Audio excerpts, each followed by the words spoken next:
Alan Lund Company looks forward to seeing you at Matt's in March.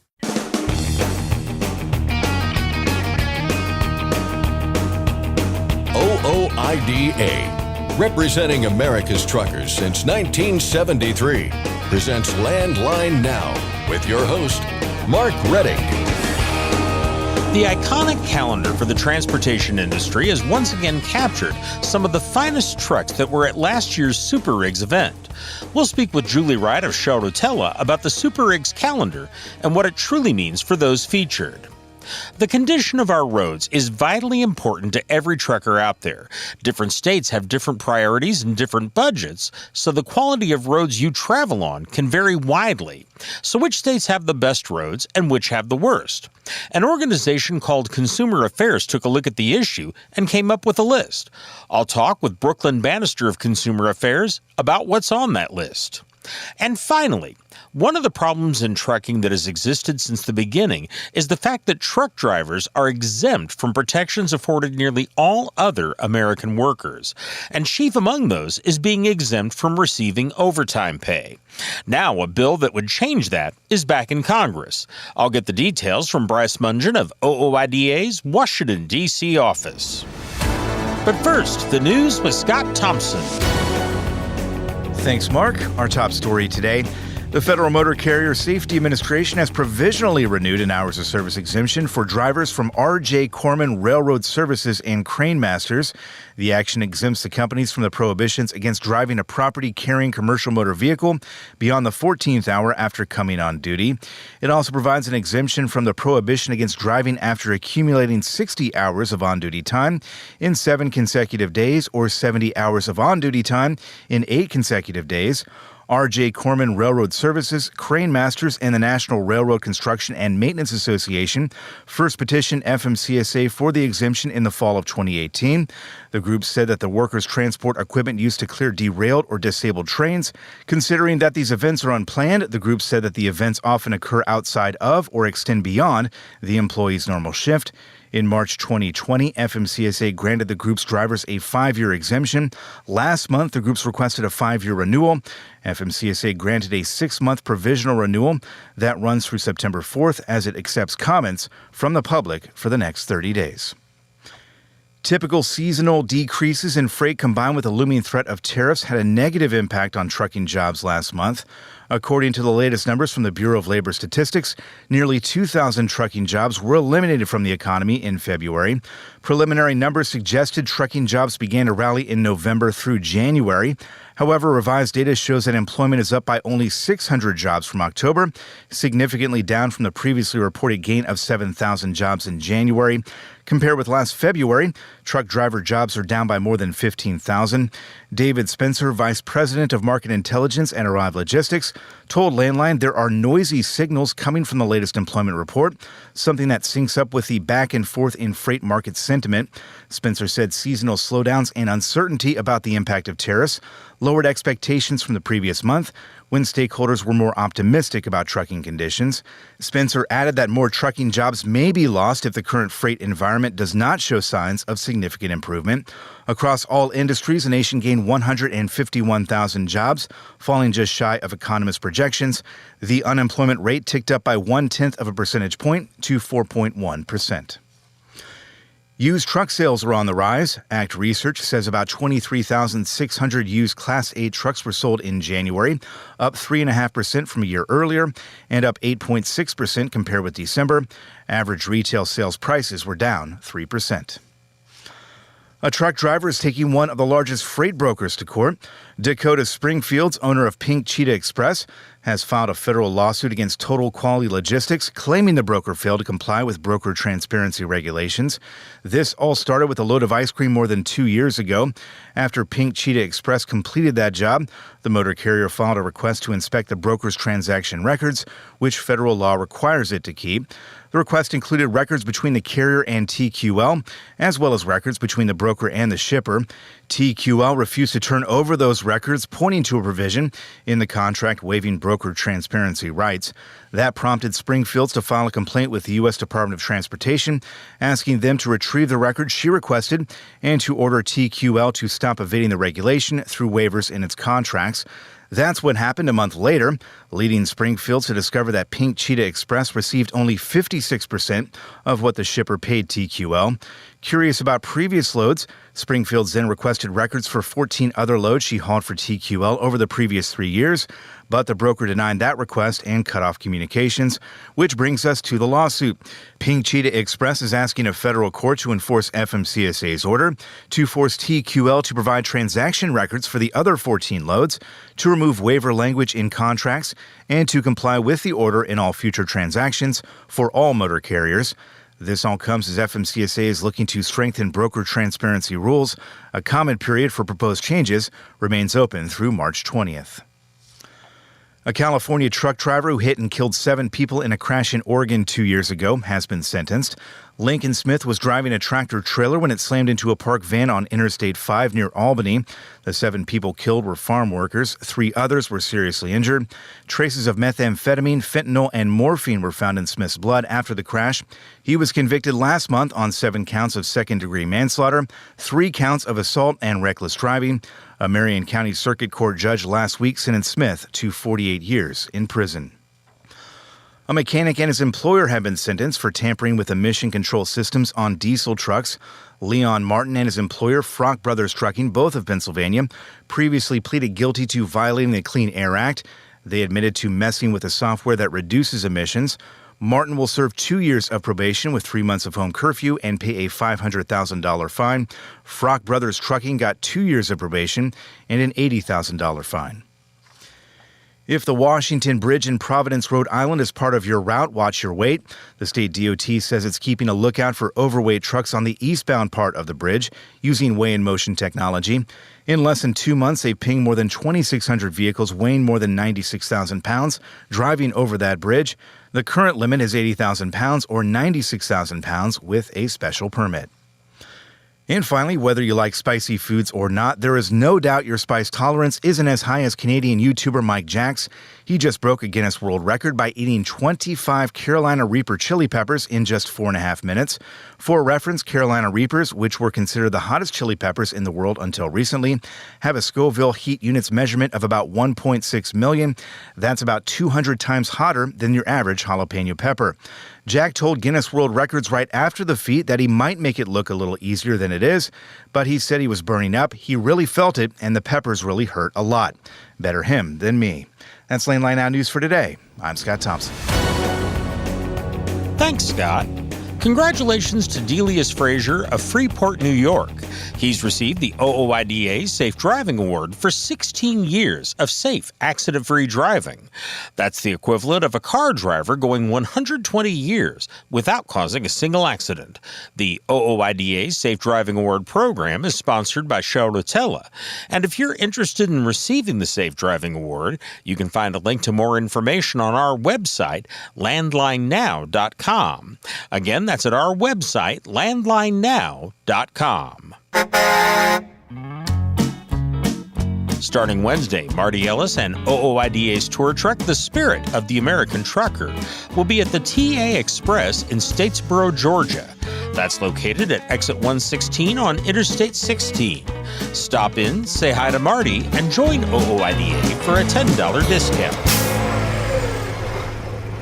The Truck Parking Safety Improvement Act, or H.R. 1659, which would dedicate $755 million to increasing the number of actual truck parking spaces, is back in Congress.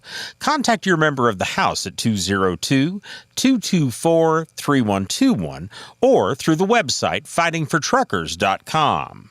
Next, Ashley Blackford discusses the trucks in the annual SuperRigs Calendar with Julie Wright of Rotella. We'll be back in just a moment. I'm Mark Reddick, and this is Landline Now. Protect your diesel engine with Howe's Diesel Defender. Restore vital lubricity, eliminate injector deposits, and boost fuel economy by 5% or more. Power, performance, protection, all in one. Howe's Diesel Defender, available now. Firestone's FD694 drive tire for long haul and regional applications now delivers 126,000 more removal miles than the Yokohama TY517 MC2. Contact your Firestone commercial dealer to learn more. Are you tired of the IRS following you around like a dark cloud? Call 888-557-4020 and get your life back. Landline Now, welcome back. We're into the month of March, and for many in the trucking industry, they're keeping track with the 2025 SuperRigs Calendar. Julie Wright with Shell Rotella joins me now to talk about the iconic calendar. Yes, so the SuperRigs Calendar comes out of our SuperRigs Truck Show event that we hold every year. So we choose 12 trucks for these highly coveted spots, and they are photographed around various points of interest in the city or town that we are hosting the SuperRigs event in that year. This calendar has been a mainstay, I think, in the trucking community for years. We will often get attendees who have had multi-generations that have been in the calendar, and this is a huge source of pride for the truckers. You know, making it into the calendar is a really big deal and something that they can hold on to for a long time. Do you know how many years the calendar has been done? So SuperRigs has been going this will be the 43rd year. I think we started that calendar not long after we started SuperRigs. So it has been going for a very long time. And now this isn't, I know there's a lot of calendars out there, probably a lot of trucking calendars. This one kind of is above the rest. Is that fair to say?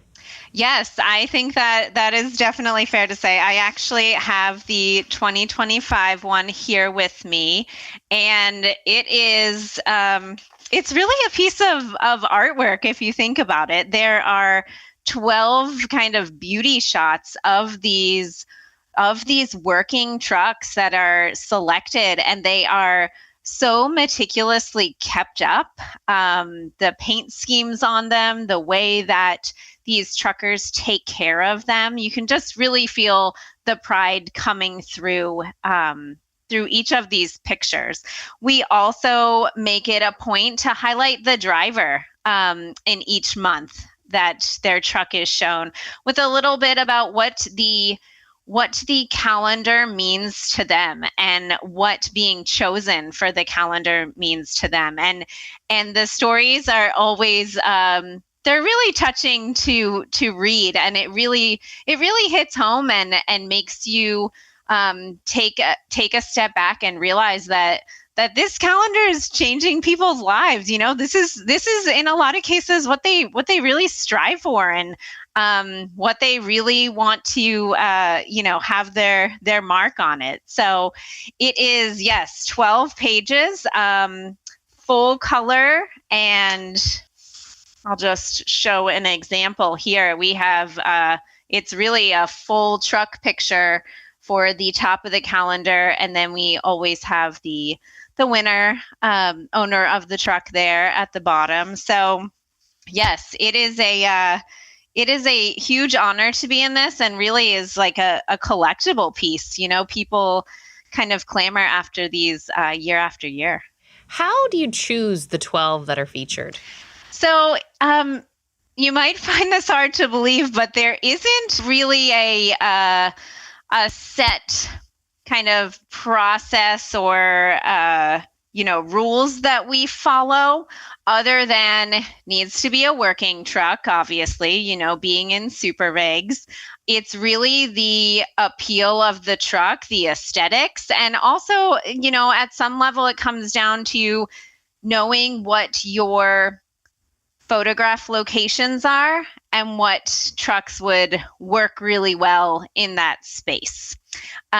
So I will say everybody has an equal opportunity when they show up. These are not trucks that are chosen beforehand or predetermined on any level. It is open to all attendees, you know, all contestants at SuperRigs. So it's kind of anyone's game, I guess you could say. What are the reactions typically like from people who, do you just walk up and tell them that they're going to be featured, or ask them if they want to be featured? I assume usually the answer is yes. Yes. But what are their reactions like? The answer is always yes. Yes, they are in-person conversations. Usually we walk up to the trucker and just ask them, it could be something as simple as, hey, can you be at, Dallas City Hall at 5 a.m.? And they instantly know. And they are ecstatic. It's like a kid on Christmas morning.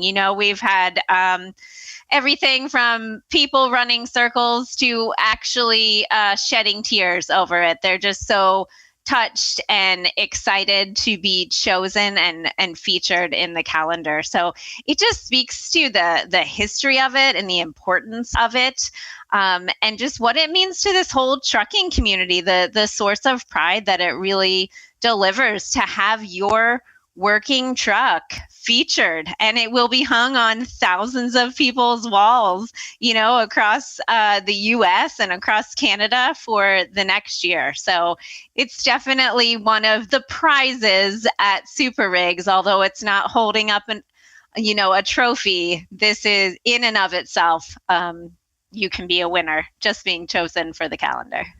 Now, you mentioned about, being at Dallas City Hall at 5 a.m. That, I think, is one of my favorite pictures. How are the locations chosen for where these photos are taken?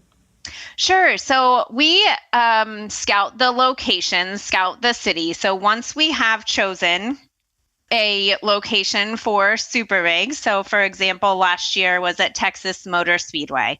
So we work with our photographer who will then go into the market and scout locations and points of interest and really visually appealing places, things that would be great or have some kind of like a history to them or a little story behind them.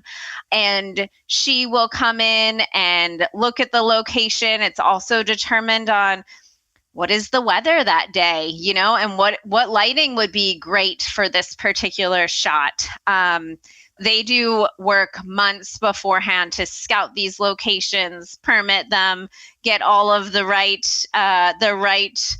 equipment and setting, and get the lighting just right to be able to capture that one perfect picture and kind of immortalize the truck. Do you think people realize all that does go into it? It's not just, parking the truck and snapping a photo. Like, there's a lot that goes into taking these pictures. I would assume they probably do not. I think people just kind of look at things on the paper and maybe don't think about everything that led up to this one moment, this one picture being taken. How many times did the truck have to be repositioned? Was the sun shining right off of the windshield? Did we have to, back it up 6 inches to be able to capture this in the background? I think there's so much that goes into it, that even some of the drivers who are chosen for the calendar, they don't even know what is going into it. And they are often impressed when they come back from a shoot that I had no idea it was going to be so much preparation or so much positioning, the lighting, all of that. But I will say our photographer is very efficient. She has been shooting trucks for a long time. She kind of gets in and out. She knows exactly what she wants. This is part of the scout to know the exact angle and positioning. And there's a precious daylight, where that perfect position of the sun. So she does a great job with it. Does she choose what trucks go to which locations? She does not. That is completely handled by the Shell team. Now, she will advise on, I need just a tractor for this next shot, or the next location, the next 4 locations can take a tractor or tractor trailer. Some are a little bit constrained on the space, but other than that, yeah, she really doesn't dictate any of that. And talk to me about, this has grown in popularity over the years. I know here in the office, when these arrived, we got a handful, and everyone's, I think someone almost stole mine. Yes. Talk to me, I guess, just about the popularity and how it's grown over the years. Yes, they are. They are definitely a very popular product in our office as well. So much so that we have, when it initially started, it was open to the shell distributors to purchase them. And then we would supply some, of course, to partners and also the winners. But over the past several years, we have also produced copies that we can sell and make available to the public.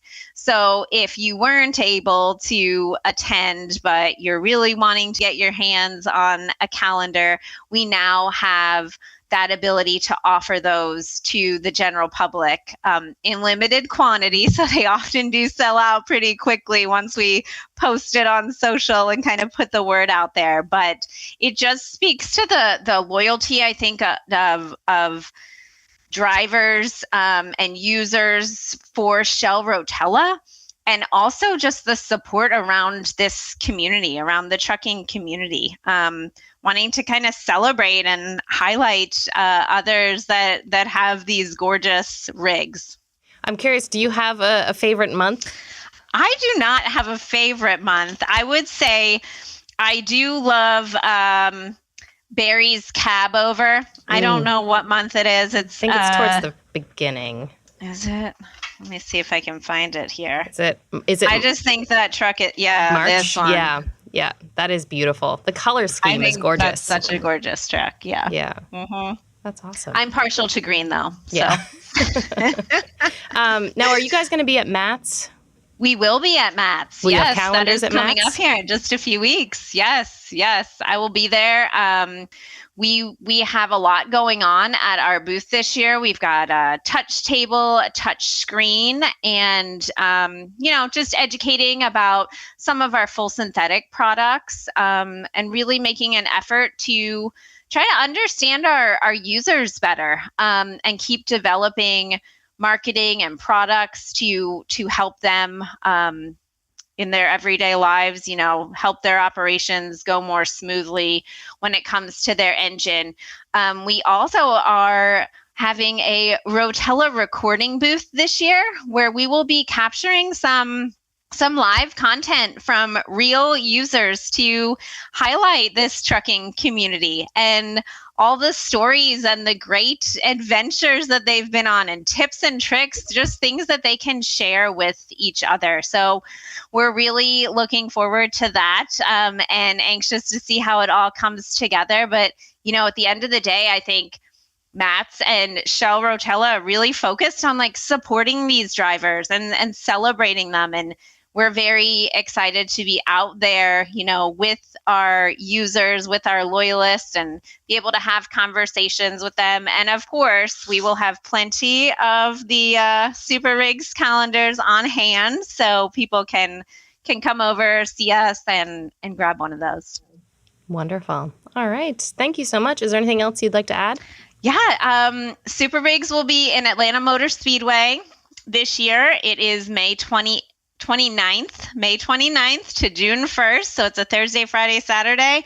If you are in the area, please come out and see us. Or if you are a driver, try to plan your route. And we hope to see you there. And who knows, maybe this year you'll make it in the calendar too. Wonderful. All right. Thank you so much. Yes, absolutely. Thanks for having me. That was Julie Wright with Shell Rotella talking about this year's SuperRigs Calendar. For Landline Now, I'm Ashley Blackford. Stay tuned for more after this.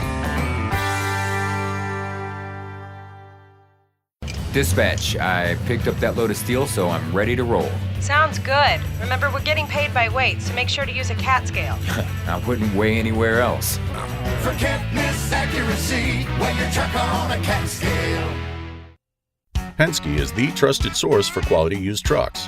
Whether you search our website, call our sales staff, or bid at our online auction, you are sure to find the right used truck for your business.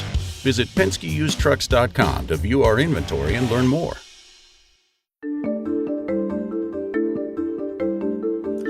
The condition of our roads and highways is something that's vitally important to every trucker out there right now. And where you are is a big factor in what kind of roads you'll face. You're listening to Landline Now, and I'm your host, Mark Rettig. Welcome back to the program. Different states have different priorities, they have different budgets, and different states also face very different conditions, so the quality of the roads that you travel on can vary widely. So which states have the best roads and which have the worst? An organization called Consumer Affairs took a look at the issue and came up with a list. I spoke with Brooklyn Bannister of Consumer Affairs about the list and how different states fared. You've compiled this list of states with the best and worst roads, and I'm curious if you can kind of give us an idea first, what information or sources did you use to arrive at that list? Yeah, we analyzed 3 key factors to determine which states have the worst roads. 2 of them were road roughness for urban and rural roads, and the second one was car fatalities per 100 miles traveled. 100 million miles traveled. Okay. And why those particular statistics? I mean, there's a lot of them, a lot of statistics out there you could use to determine road safety. What was the reason you chose those in particular? Yeah, for roughness, the reason why we chose that one was because the Bureau of Transportation Statistics just released their new list for 2024, and that classifies urban and rural roads in every state as poor or good, which is based off of the International Roughness Index. And then additionally to that, to test which ones were poor, but also the danger of them, the safety aspect of it, we tested for fatalities, which is relied on the Federal Highway Administration data. Okay. Well, let's start with the good stuff here. I always like starting positive. What is the state that has the best roads in your determination? Yeah, according to our report, Indiana has the best roads in America right now. Okay. And what makes them better? Yeah, Indiana has the best roads due to having the 2nd best urban roads and the 3rd best rural roads, paired with the 7th lowest rate of fatalities. Okay. And something that I do want to make clear for the listeners, because there is a lot of controversy in the trucking industry over the Indiana toll road. And to be clear, your analysis, I think you said in an email earlier, does not include that road. No, we included an analysis of all roads within each state, but we didn't look at individual particular roads and analyze them that way. Okay. One of the things that struck me was the fatality rate in Indiana was particularly low. And I looked through some of the other states, and it really was very good. In your view, is part of that attributable to specific factors in infrastructure, or is it is more at work there? Indiana's low fatality rate likely stems from various factors, including infrastructure. 95% of its 2,300 miles of urban roads are in good condition, along with 98% of 10K roads of their rural roads are also in good condition. That's nearly the distance between New York City to Phoenix on completely smooth roads. That's nice. And I don't go a lot of places that are like that, so I'm glad to hear some place is.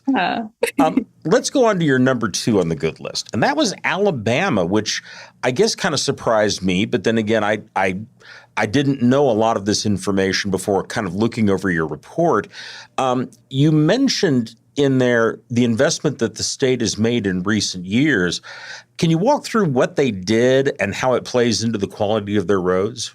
Yeah, Alabama's Rebuild Alabama Act has generated $320 million annually since 2019 for road and bridge improvements. Additionally, in 2024, government KIV announced that they invested $400 million in addition with state funding through the ATRIP 2 program, supporting roads and projects statewide, keeping Alabama's roads among the best in the nation.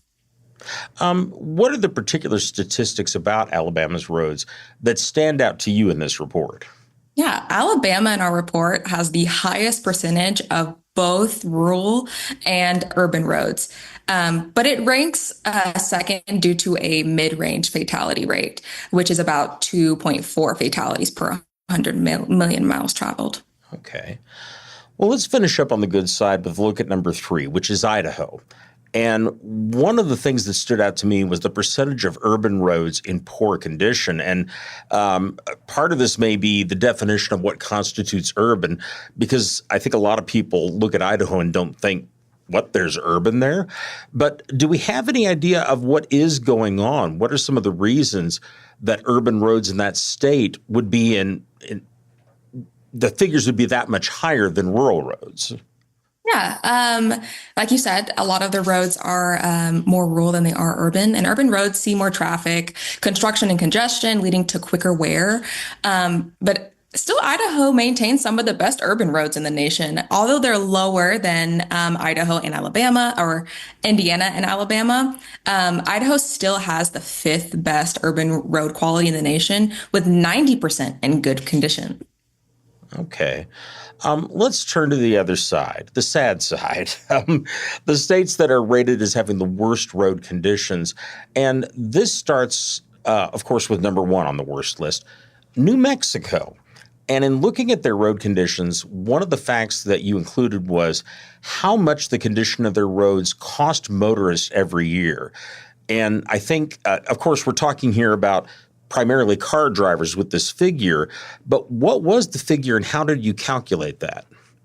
So in 2025, this year, actually, a report was released from the National Transportation Research nonprofit, which is called TRIP. We found that driving on rough roads cost the average New Mexico driver over $1,000 annually. That includes higher fuel consumption, tire wear, and accelerated vehicle depreciation, all linked to the state's poor quality roads. And I know from personal experience what rough roads, especially very rough ones, can do to an automobile. I've more than once blown a tire with a huge pothole. So I can certainly see that. I'm wondering if you can kind of go over some of the main road condition statistics you looked at in New Mexico that kind of fed into this decision. Yeah, New Mexico ranks last overall with some of the worst road conditions in the country. 31% of its 9,000 miles of rural roads are in poor condition, and 42% of its 3,000 miles of urban roads are in poor condition. And to give that a scale, that's like driving from New York City to Miami on completely rough pavement.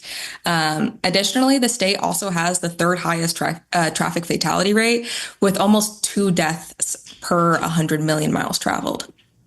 Was there anything good in those stats for New Mexico? Anything that you would call a silver lining?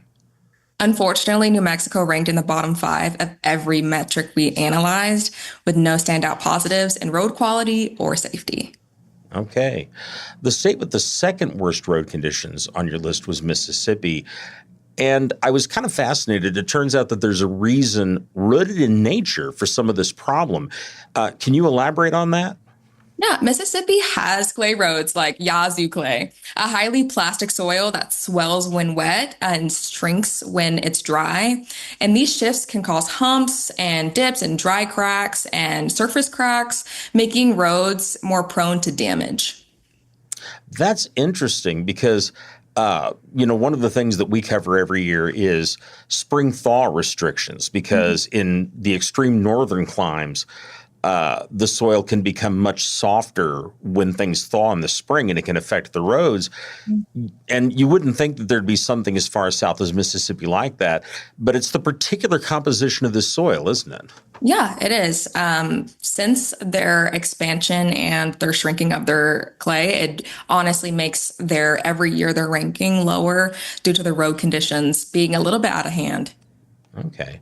Well, that said, their statistics, of course, being number 2 on the bottom list, are not encouraging. Can you go over what conditions specifically their roads are in?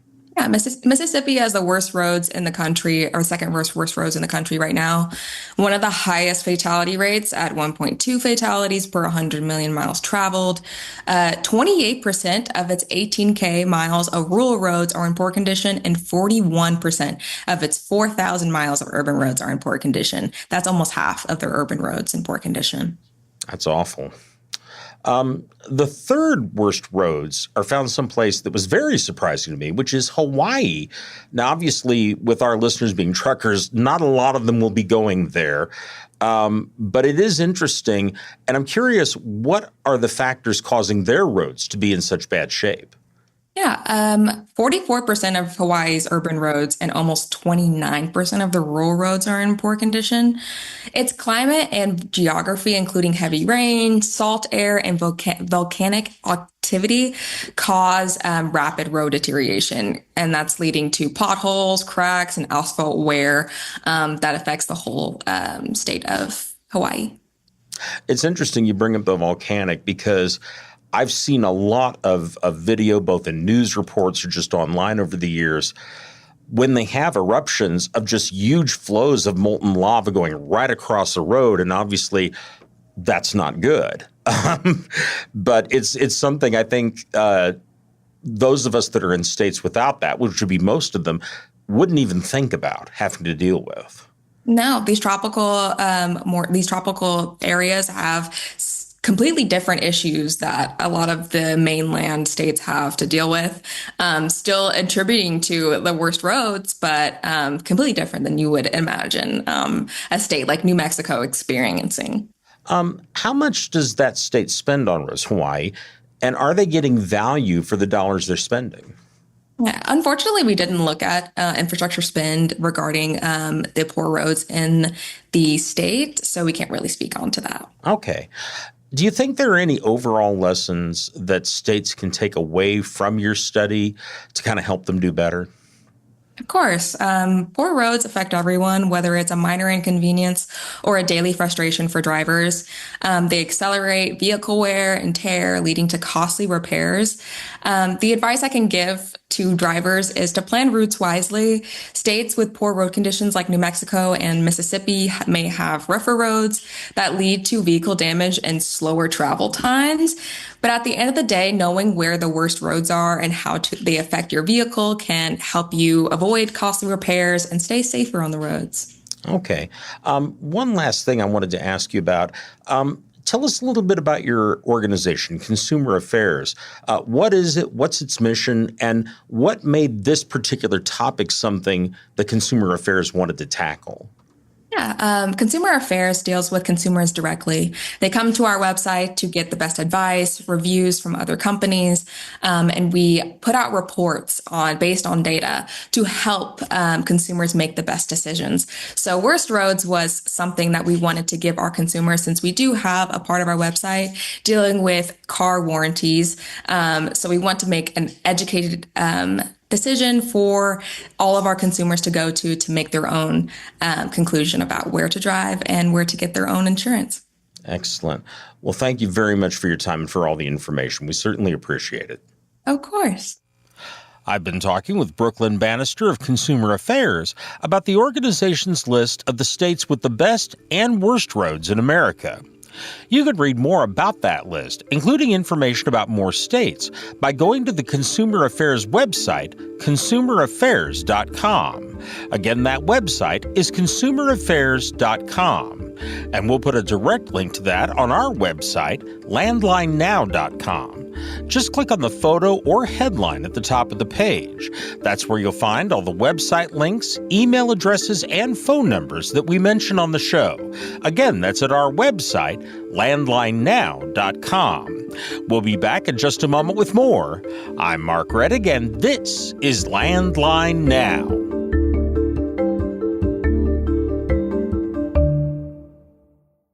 At Truck Stop, we built a better load board for carriers like you. Sign up today and access over 600,000 loads on the most trusted online load board. Learn why the best in the business rely on Truck Stop to make more money and start driving your profit today. Capital Reman, the leader in remanufactured diesel engines and components, has partnered with OOIDA to offer exclusive member benefits. Visit capitalreman.com today to support America's transportation industry and take advantage of your benefits. Since you started, what you've loved about trucking is the freedom. Heading out on your favorite route, a good driving song, and thinking about truck insurance. Well, maybe not that last one. That's why we're here. At OOIDA, we have a full range of truck insurance products, expert advice, and great customer service, helping you get the right coverage for your operation. Go to OOIDA.com, because your job is to drive. Our job is to help with everything else. Landline Now. Welcome back.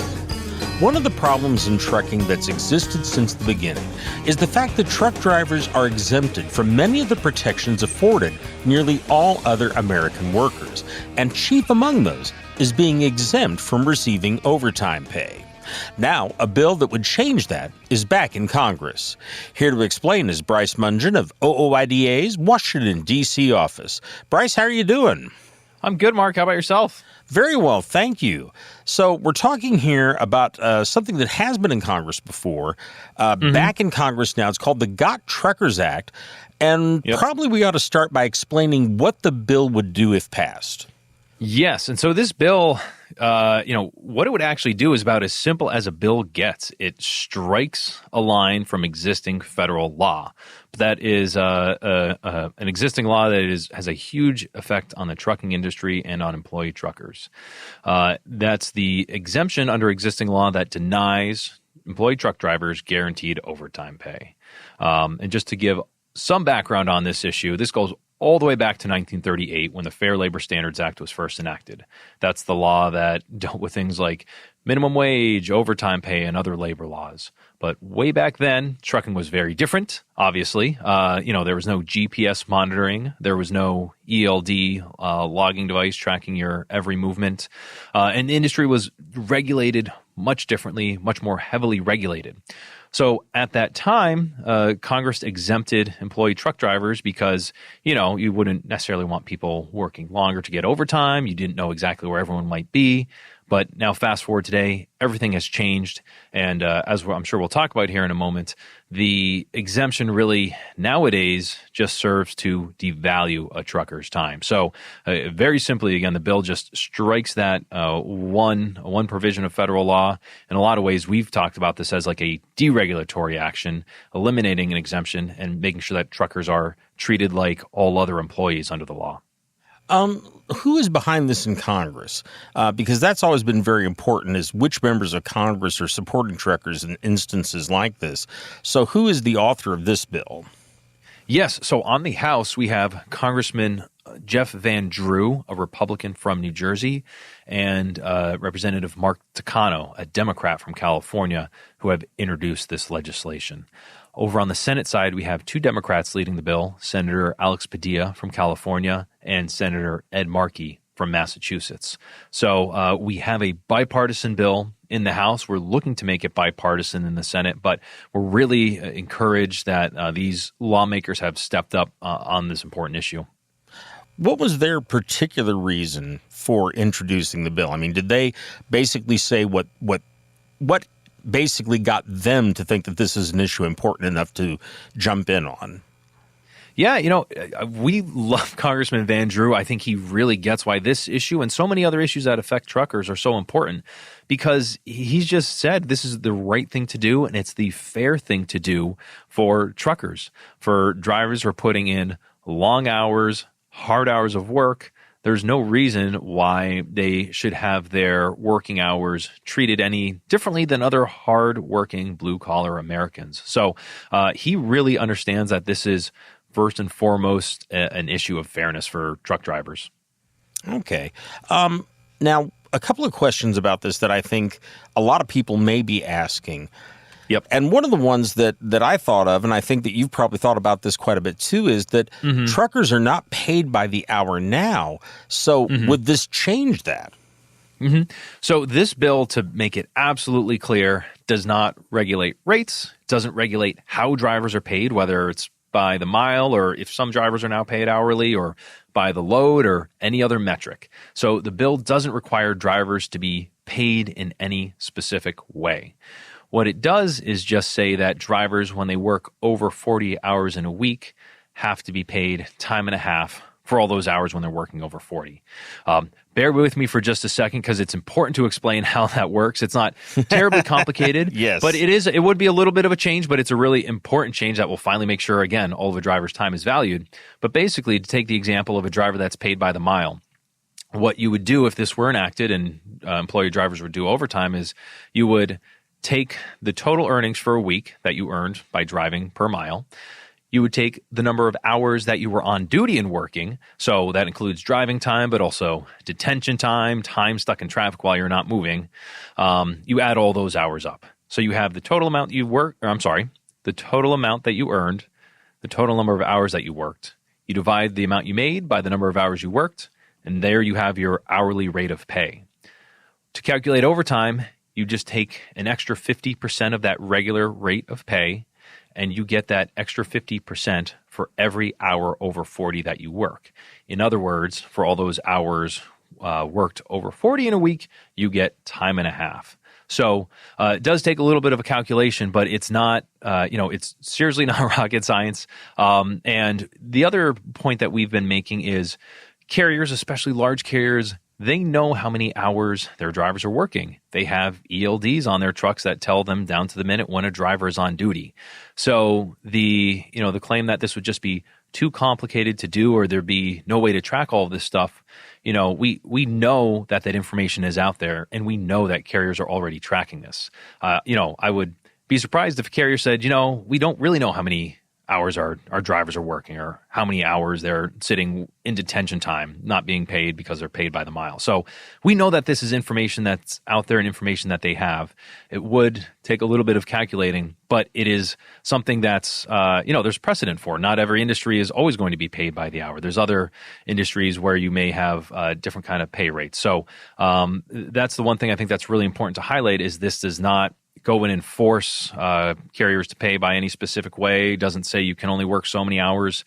It's just saying when drivers work over 40 hours in a week, you need to calculate that overtime and pay it to drivers. I am curious about one other thing involved here. You mentioned that way that they would need to calculate the realistic hourly pay based on how much they're paid, how many hours they're working. What if that falls below minimum wage? By eliminating the exemption under the Fair Labor Standards Act, does that apply to the minimum wage to truck drivers? Yeah, and so actually one of the quirks of the FLSA is that drivers are already still subject to the federal minimum wage requirement, so which stands at $7.25 an hour right now. So it's unlikely that many drivers are falling below that federal minimum wage. So that's kind of the other thing we've said is, carriers already need to be tracking hours, making sure they're complying with that requirement.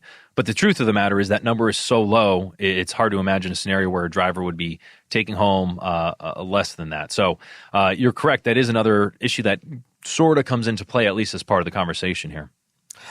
Something else, you talked about the effects of devaluing truckers' time, and that's been a big deal in so many issues in trucking. And that kind of brings up another thing here. I mean, we've talked here about company drivers, and obviously that's the primary impact. But in the minute or so we have left, can you explain what potential effect this whole thing could have on owner-operators? Yes, and so what we've been saying with this policy is that a rising tide will help to lift all boats. Because generally speaking, the newest entrants to the industry and the people who have the least ability to stand up for themselves and probably going to be most taken advantage of by carriers, they're the ones who stand to benefit from this. And if they see better pay or either better hours because now there's an incentive to keep them moving because they're owed overtime, those are effects that will trickle through to other drivers, other employee drivers and owner operators as well, even if they are independent contractors. So that's an important distinction, is that this doesn't directly, independent contractors across the board, not just trucking, aren't guaranteed overtime, but because you're helping to improve those wages, working conditions, hours worked for kind of the lowest rung on the ladder, that will have an effect throughout the industry. Okay. Well, Bryce, we're out of time, but thank you very much for the information. We sure appreciate it. Yes, thank you. Okie doke. I've been talking with Bryce Mungen of OOIDA. And folks, the bill numbers here are H.R. 1962 in the House, S. 893 in the Senate. That's our show for today. I'm Mark Reddick, and this is Landline Now. Thanks for listening. Be sure to like and subscribe. If you want more content, go to landline.media to get updated news, information, and archived editions of our show. Once again, that's landline.media. I'm a dad. A son. A husband. Wife. I'm a writer. Photographer. I farm. I'm a veteran. I love old cars, fishing, my kids, chrome. And I am a professional truck driver. And together we are OOIDA. OOIDA was founded by truckers to stand up and speak on behalf of truckers. We've done that by combining the individual voices of our members into a single, powerful voice. Protecting your interests, defending your rights. Join us! Make your voice heard. Join OOIDA, the Owner-Operator Independent Drivers Association. Call 1-800-444-5791 or visit OOIDA.com.